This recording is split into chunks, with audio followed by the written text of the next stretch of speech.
Good evening. My name's Don. I'm the Assistant Chief at Hemphill Fire Department. Hello. What we're going to do tonight is put on a demonstration, and this is not a contest, just so you know. Greensburg's going to be on this car mostly, and Hemphill on this car with at least 4 different stations involved in it. But they can share people because at the end of the day, the training you take is at least 48 hours, if not more, for vehicle rescue. Although most of the calls are not structure fires, we do have a lot of crashes in the township and the city comes to help us. So today we're going to do a bunch of different things, and I'm going to explain to the basics, and then I'm going to walk around and talk about what they're actually doing. So something you may not have seen here before. It shouldn't be too loud because if you see the tools on the ground, you lift one of those up, just one of them. They now have battery operated tools. It's great. It isn't as loud around the rescue scene, so they'll be using these to try to keep the noise down. And I'll explain some of the other things as they do this. Can you hear me over there on this side? Okay, so again, this is not an actual incident. All wrecks are not alike. They use basically the same tools and same procedure. So give me a minute, I'm going to get them started and I'll start from there, okay?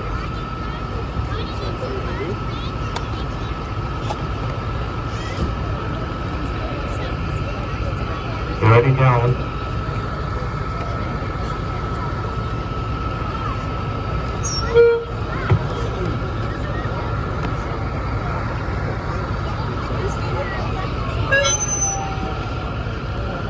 Tony, where you at, Anthony? You didn't tell me that was a no-fly zone. I won't go behind it. Okay. Okay, this is a simple 2-car accident, but in reality, there could be a door we need to pop, we need to take a roof off, a side off, but we have to do the safety stuff first. And the first thing you're going to see them do when they come out here is stabilize the car. They're going to look for dangerous things, especially at night. Wires that are down, bad footing, snow, things like that. Then they're going to be concerned about the patient in the car, because if it's too hot, we're going to have to worry about them being overheated, and too cold, we're worried about hypothermia. So if you guys want to start, when you're ready, we're going to start stabilizing. And you'll see here, when they do this, there are many different things they can use for stabilization. The typical, everyday, tried and true, or step chocks ain't proving. But they have sidewinders over there and things like that. So whenever you guys are ready.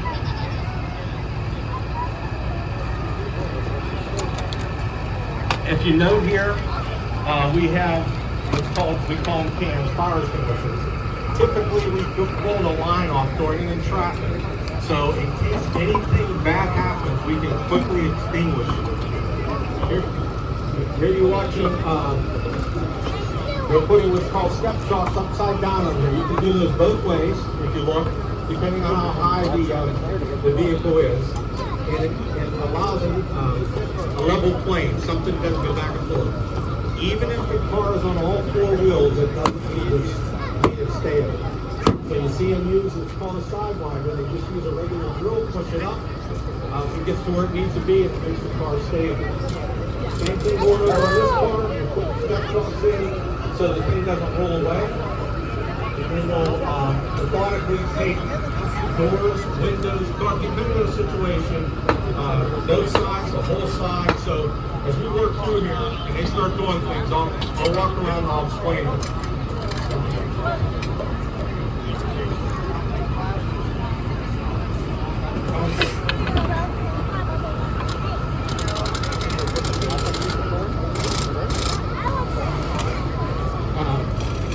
It's much better this year because you can see it from both sides, and make sure we have a safety person in each area here. And as you see, they're trying to get the cribbing in correct position so this thing doesn't rock back and forth while they're working on it.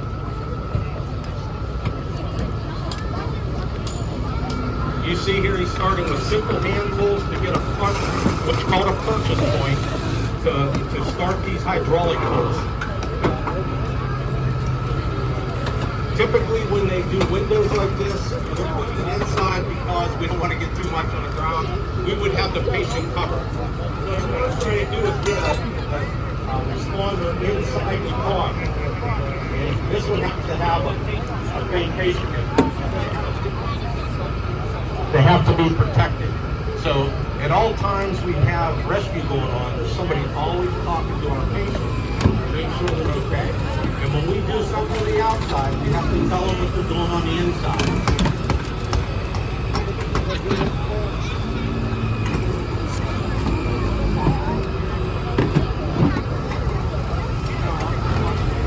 I want you to note here how quiet it is compared to the typical generators that we use, hydraulic generators and gas generators.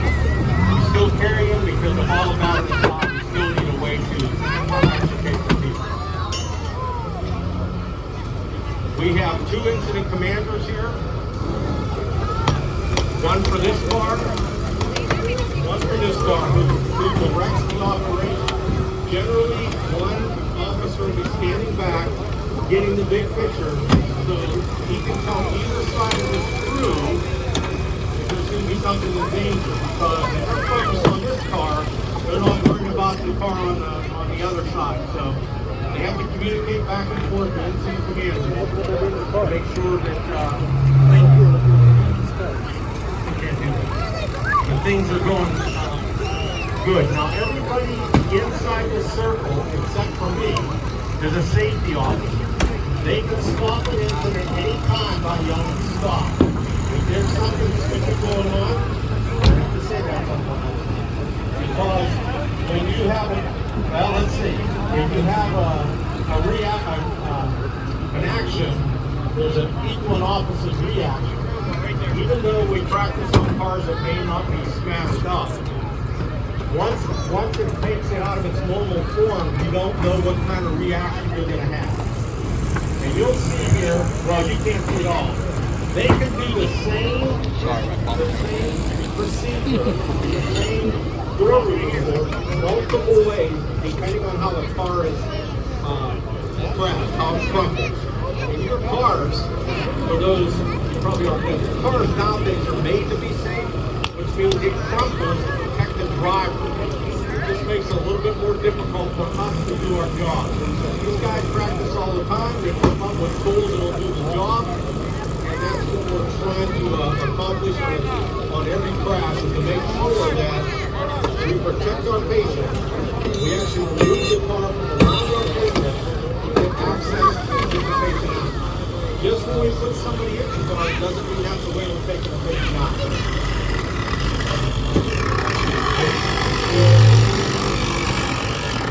Using the basic reciprocating saw. So there's actually 4 or 5 tools you can do the same job with. So you need to know the hand tools if the hydraulic tools aren't working. Right here on this car, I believe they're going to slap the whole side down to make it easy to extricate people.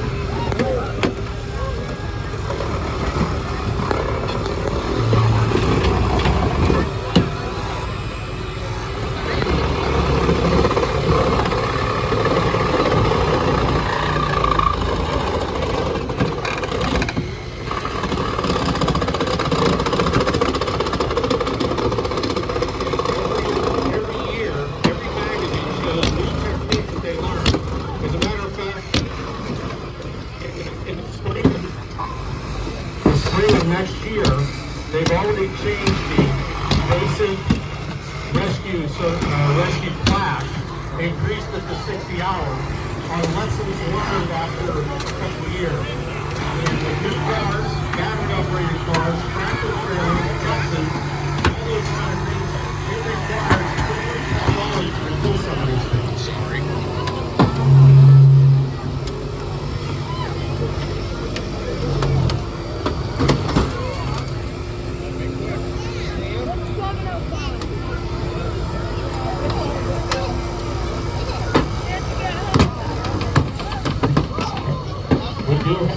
Rescue inside this Honda Accord door, trying on a patient, relaying information to the outside, Maybe they don't know the feet are stuck, so they can't do certain things to them. So they got to make sure they do that.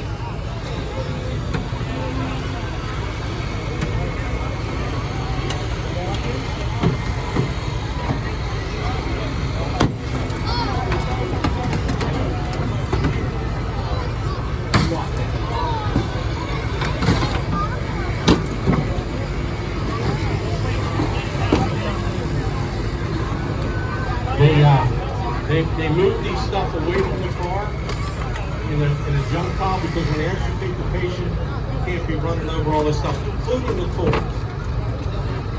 There's no doubt in my mind that legacy cars, the older cars, are actually easier to extricate from than newer cars, although newer cars are safer for you. And what you have to check as soon as you go in,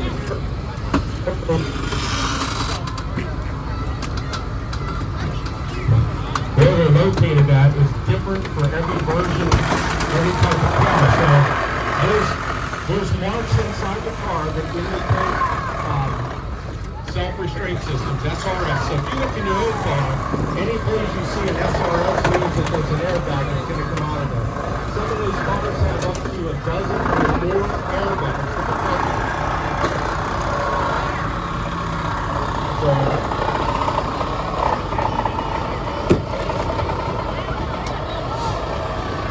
we've already got two doors after this one. We've got one off of one side here.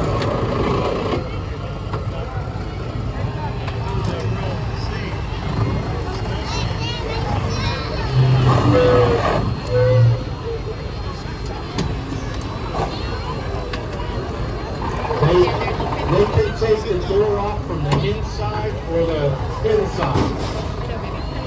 It doesn't matter. They learn to do both of them.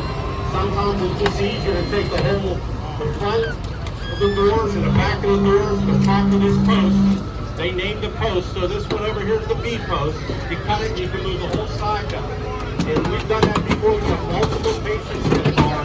You got to get them out real quick. They can remove the roof. If this thing was on its roof or its side, they have to stabilize a whole different way. They extricate the patient to make it safe for not only the rescuer, but the patient or patients.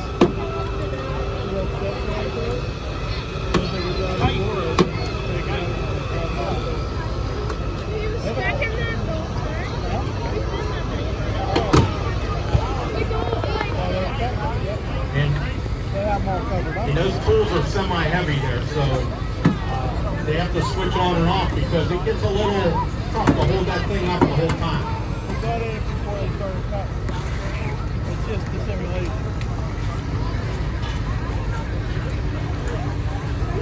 No, they wasn't in there running. It's not supposed to take about 5-7 minutes.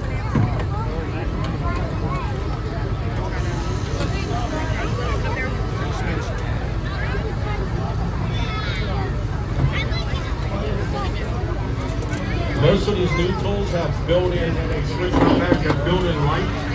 It's amazing what technology has come up with every year. And you may spend, for this one tool, you may spend $10,000.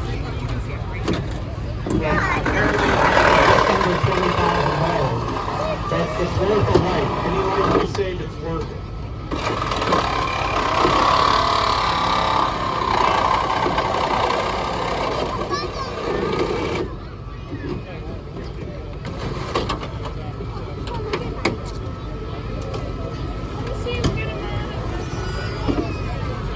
Unfortunately, we can't avoid blocking your view when it's going to work.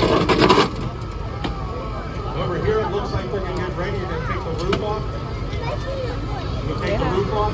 Sometimes it's easier, and I'll show you once they get the roof off, to put a backboard in to take them off over the back. All based on the situation.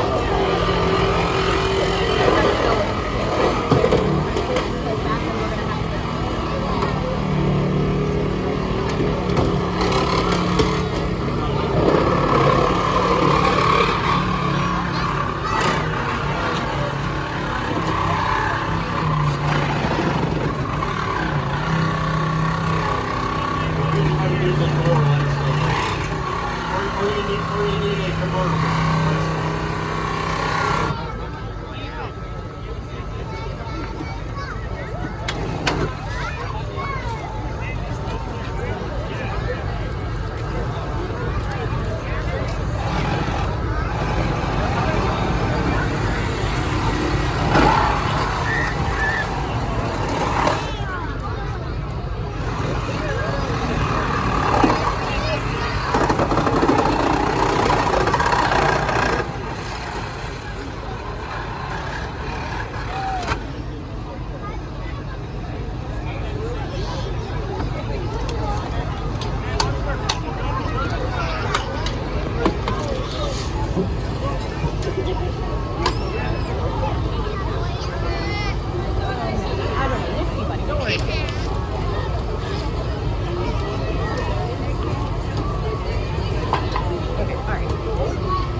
I'm sorry, buddy, but you.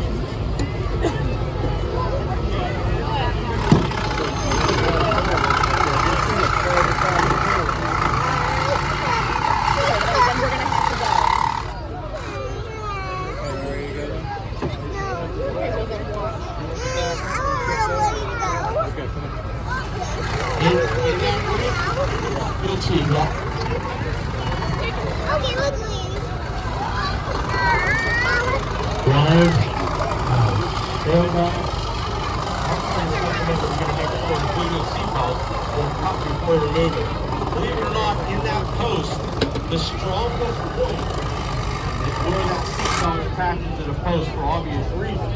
They don't want it to break when there's an accident. And here you see that it's not a real patient, it's a fake patient. In the orange, we're going to take this patient out. And again, there's various ways of doing it.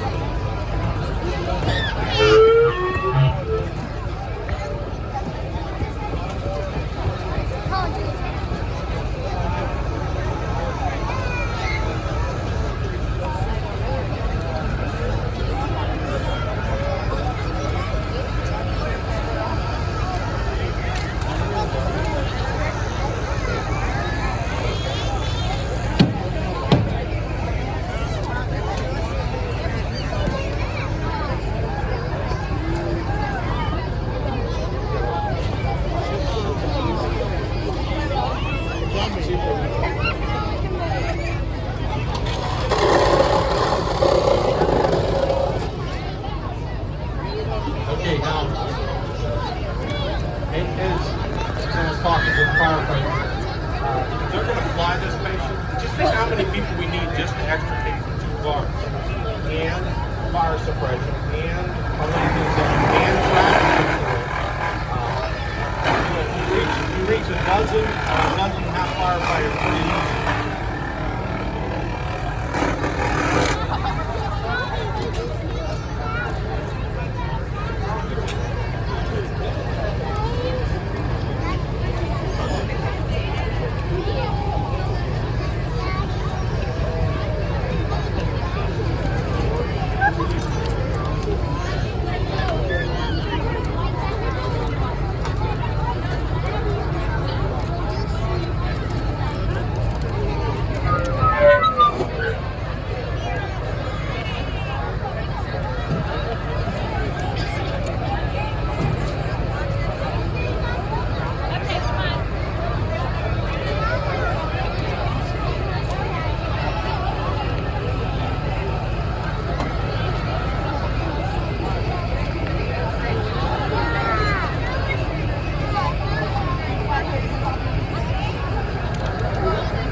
Alright, get your stuff.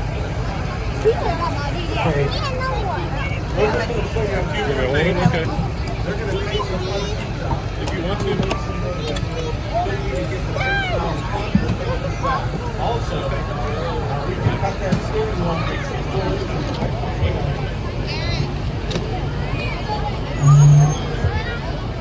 This is my second recorder. I switched over to Shane 80.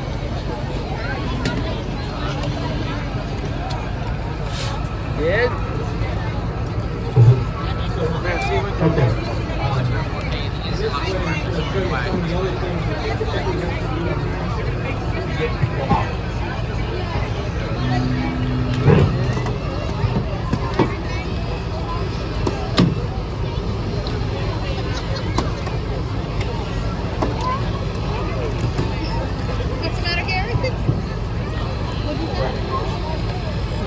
Shouldn't he use a track?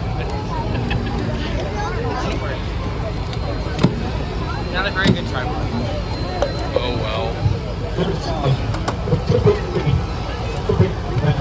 There's typically an order that you take people out. We can take the doors off, the roof off.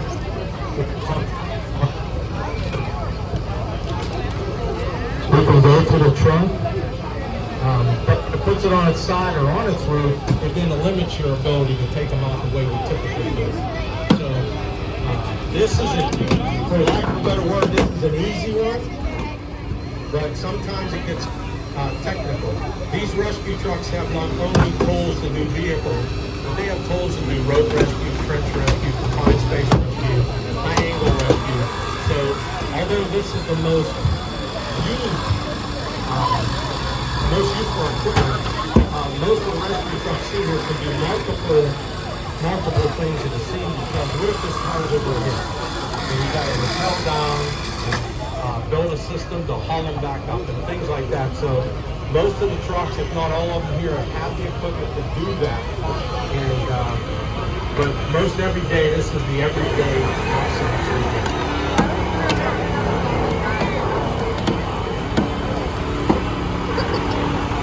What they're trying to do on the car on my left is, if you have to, you can what they call tunnel to the trunk. The nice thing about today's cars is a lot of those can fold down. These they don't fold down.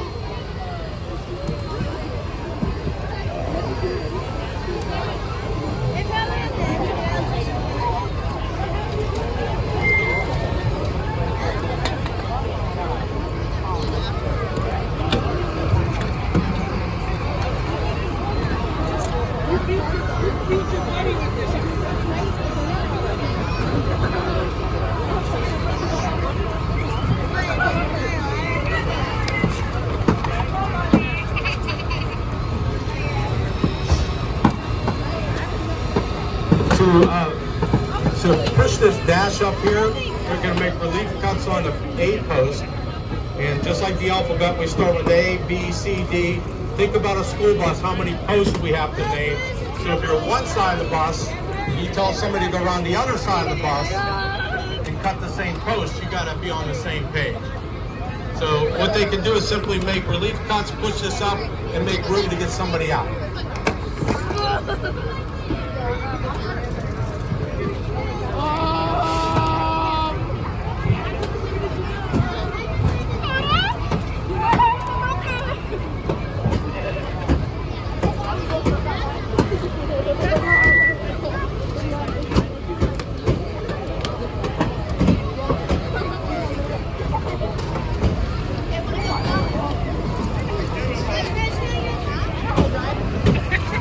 This is a good extrication. The only bad part is the tow truck would have to take it back.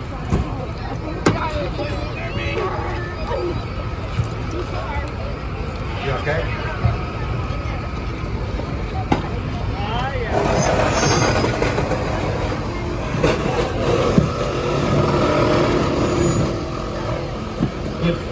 If it looks like they're having a tough time taking seats and everything out, that's made to protect you in an accident.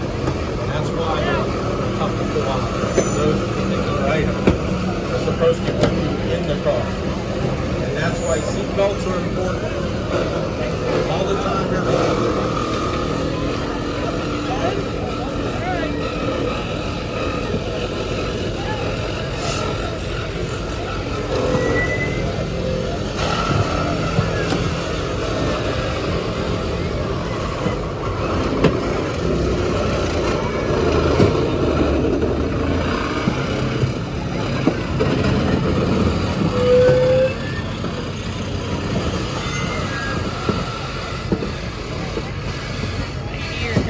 You're alright. I think it was on a truck. They had to do it, Mike.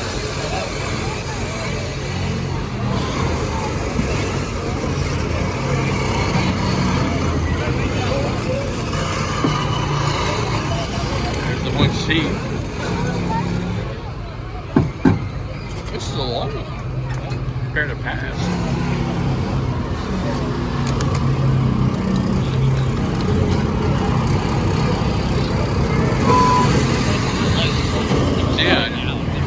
Yeah, that's different. That demonstration. They probably do a lot massive difference. I guarantee they can Well, yeah, it depends on the situation.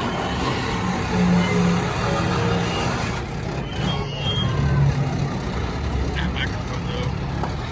I know. How about that for your first street weight? Yeah. How about that for street weight? Very extreme. I know. Okay, we appreciate everybody coming tonight. These guys are going to finish up some things. You're more than welcome to watch.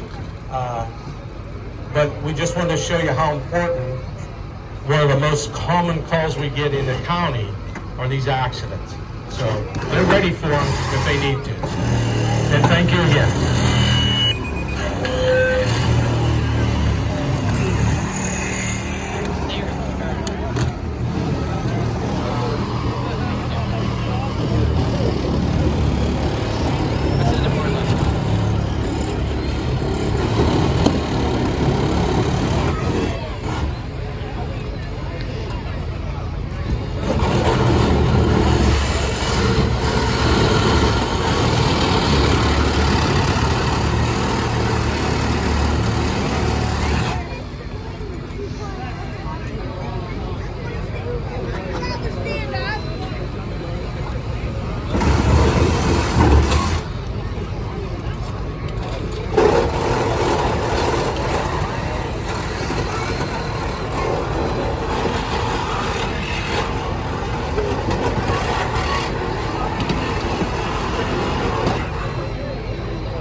It's gonna be a while to get this uploaded.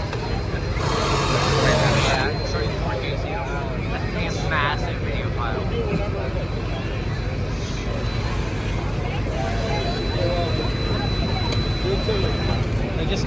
Just the 80 minutes of my first 4K video was 2 gigabytes. 19 and a half minutes of 1080 was 2.5, so.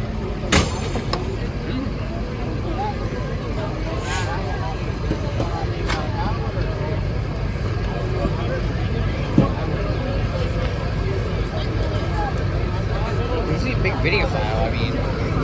20 minutes of 4K is 7 gigabytes. That's the car show. I know. I shot the 4K HDR too, so. Try to get that back seat out. It's getting there. I'm at 30 minutes now.